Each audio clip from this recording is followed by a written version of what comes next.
Samsung's newest S Pen toting beast has been unveiled at the January Unpacked event. That's exactly 11 months after the announcement of the Galaxy S23 series. It seems Samsung has been growing too eager to launch its flagships before the typical 12-month cycle is up. So what are we getting? New processor? Sure. Some decent facelifts? Definitely, with a titanium frame to keep up with the times. A bit of a camera module shuffle has the zoom cameras changed up a bit, but we still end up with 4 cameras on the back like before. And we now get to see the Galaxy S24 Ultra go completely flat screened. There's just ever so slight arc at the edge of it, so it fuses into the frame seamlessly. Samsung has been reducing the edge curve over the past few years. If you are still a fan of it, it looks like the Galaxy S23 Ultra may be your last chance to get a phone with an edge screen for a while. The good news is that we do expect Samsung to keep selling the S23 Ultra as a reduced cost model over the next year.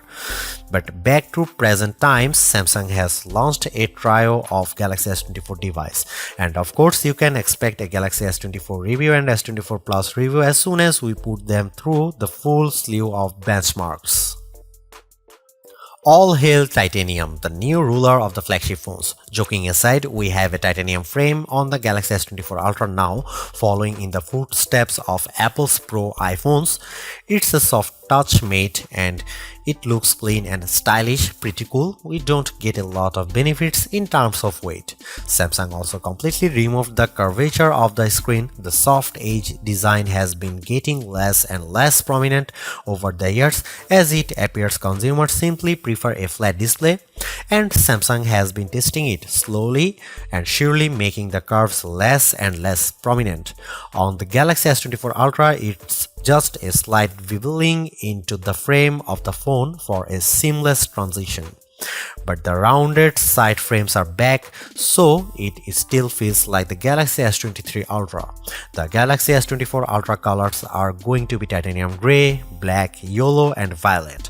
The Samsung.com having a few extra ones: titanium green, blue and orange.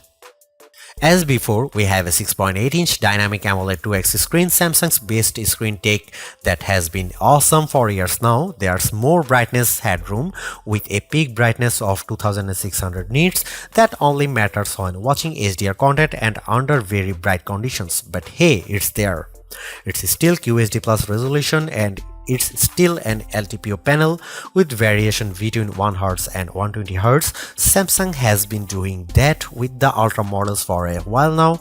Overall, we expect very little surprises here aside from the screen going completely flat.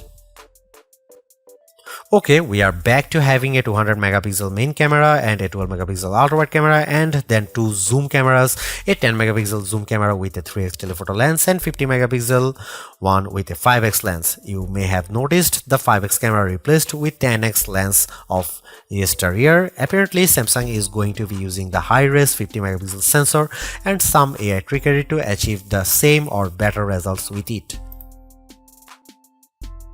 The Galaxy S24 Ultra will be available with a brand new Qualcomm Snapdragon 8 Gen 3 mobile platform for Galaxy all over the world instead of having an Exynos variant as in years past.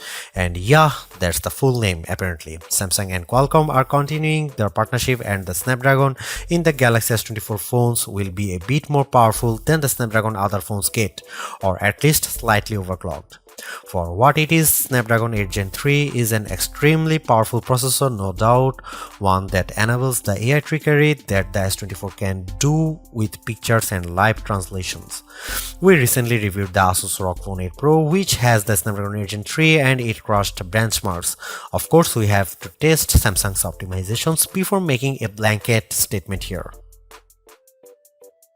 Naturally, the S24 Ultra will launch with Android 14, with Samsung's One UI 6.1 reskinning the operating system to an unrecognizable level.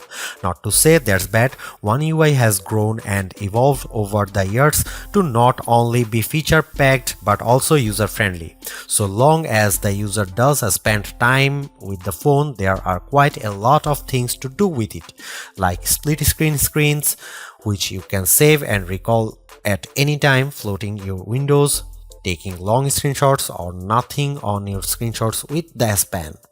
Ah yes, the S Pen suit comes with even more features like controlling the phone with air gesture from the stylus, using it as a mouse cursor when hovering, and of course writing and drawing. With One UI 6.1 we get the following AI features: Live Translate during a phone call, Chat Assist in Samsung Keyboard, Generative Photo Editing, Circle to Search with Google, Note Assist will summarize notes, format messy notes, summarize voice recordings from recorder.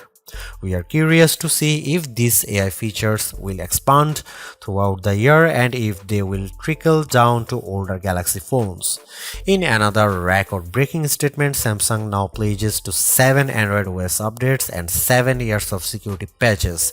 If we are getting this right, it means the Galaxy S24 Ultra will get Android 21. Currently, our expectations for the Galaxy S24 Ultra are that it will be a very good phone with powerful hardware, good camera and dependable battery. We don't expect some head-turning new features or improvements, so we are curious how far those AI tricks can go and how often Samsung will add new ones. That is to say, we don't think that Galaxy S23 Ultra owners will be rushing to upgrade to it, but it will definitely be a killer phone for newcomers. But we will see, we have to run it through our performance benchmarks and camera tests to draw a final verdict. Thanks for watching, see you in the next one.